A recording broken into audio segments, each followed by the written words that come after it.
So, like, what's your take on the T. Higgins debate? I'm going to assume Burrow signs for 60 million per and resets the market. And I'm going to assume they're going to have to hold 25 million per at least, because I think that's what AJ Brown got. Jamar Chase might even get more. I mean, Chase and Jefferson are going to break the receiver market. There might be 26, 27 mil. Tyreek Hill, remember, is north of 30. Oh, okay. Well, then they'll probably be north of 30, let's be honest. So, what's your take on T. Higgins? Could you pay him 20 million along with 30 million for Chase and 60 million and just basically live off rookie contracts and scraps? Oh gosh, it would be so hard. It's hard to let him go, but it'd be so hard to pay two receivers plus a quarterback that level. Oh my gosh. I mean, we've seen it before with Peyton Manning, Marvin Harris, and Reggie Wayne. That's what I keep thinking Different of. era. Yeah. They still had Freeney and Mathis on the defensive line that rounded out Jeff Saturday on the But offense. they had, well, you were saying, I believe in the last podcast, that they had an all time great play from ahead defense. Yes. That's what the advantage is when you've got a dominant offense. You don't need a complete defense. You just need pass rushers and some coverage. All you need is people that to punish the opponents for when you get up two scores. Yeah. Keep the other team from scoring quickly. But it's also weird in this era, though. It's hard to do that because if you're in the AFC, you're probably just in a shootout with the Bills and the Chiefs, anyways, you know? But at the same time, that's basically, I think, how you'd have to allocate your resources. I think if you're the Bengals, you got to find a way to keep those three together and then probably let Boyd go because if he's getting paid 10 million plus, and then you're going to have to find a cheap running back because they will legitimately, after they pay the receivers and quarterbacks, not be able to afford Mixon's $12 million contract, and that's understandable.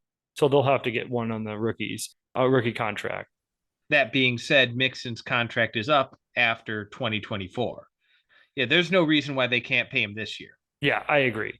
And Boyd this year too. I'm just saying that speculation wise, they're going to have to start drafting those guys to get a cheaper one if they want to contend, and then keep their defensive line stocked with good young pass rushing talent, and then hope they can coach up. You know, cornerbacks tend to be they tend to go really good, really bad, and you can get a cheap one who's off a bad year and then reclaim them the next year. You know, that tends to be a feasible strategy, especially if you're a contender. You might be able to attract better veterans.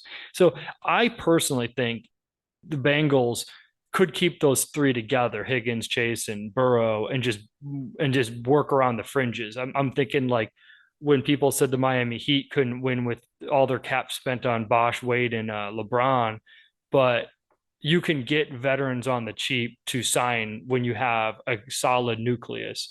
And with the way the NFL is headed, if you have a strength at the passing game and you keep Joe Burrow alive, I think that they can put together a team that plays well from ahead. But what's Right. your take on the Higgins? Would you let him go though to round out the team? You know, it's tough because a lot of the next level analytics are actually pretty split on Tee Higgins. You hear he does more with more touches. There's an advanced stat called I forget what it's called, but anyway, there's an advanced stat that tracks how much yardage a receiver gets on a reception compared to what is typical for that route situation, etc. And Tee Higgins is routinely one of the best in the league at that. That being said, Mm-hmm. in order to really unleash this, they need a significantly better offensive line than they've actually got going right now. So they are going to have to continue to invest in the offensive line. Yeah. They've got a decent defense, but they're going to lose some pieces. One of the advantages to a team like this is so many people are trying to crush any safety linebacker, any of that kind of salary, that those kind of run support players are dirt cheap right now. So you can get those pretty easily and not significantly crush your build. The downside is the pass rushers and corners that you need are not cheap.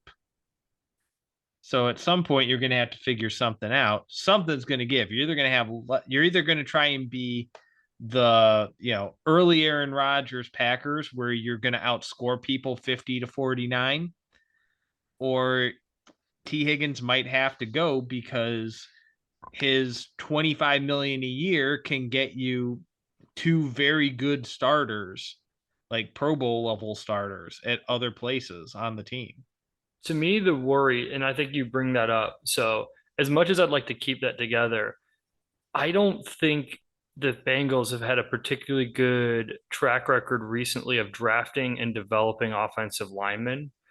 And that's the part that worries me because they spent a lot of money in free agency last year, and that did not really help. They threw a lot of money at Orlando Brown this year. When they start signing these, the big three to their extensions, those offensive linemen are going to have to walk.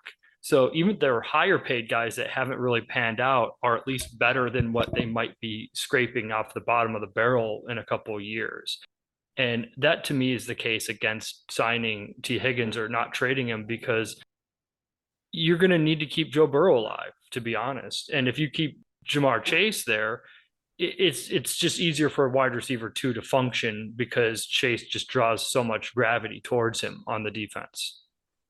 At the end of the day, though, it comes down to the draft. If you're having success in the draft, then your team is going to be successful because you can find contributors and on short notice and on relatively affordable deals, especially if you can get them later in the draft.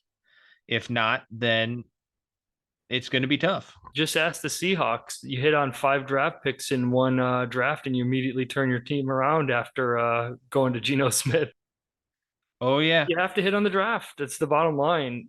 You have to pay your stars, and then you have to do your draft evaluation. It's really the only way to do it because when you hit on your draft, they're going to get paid, but you have to keep drafting well.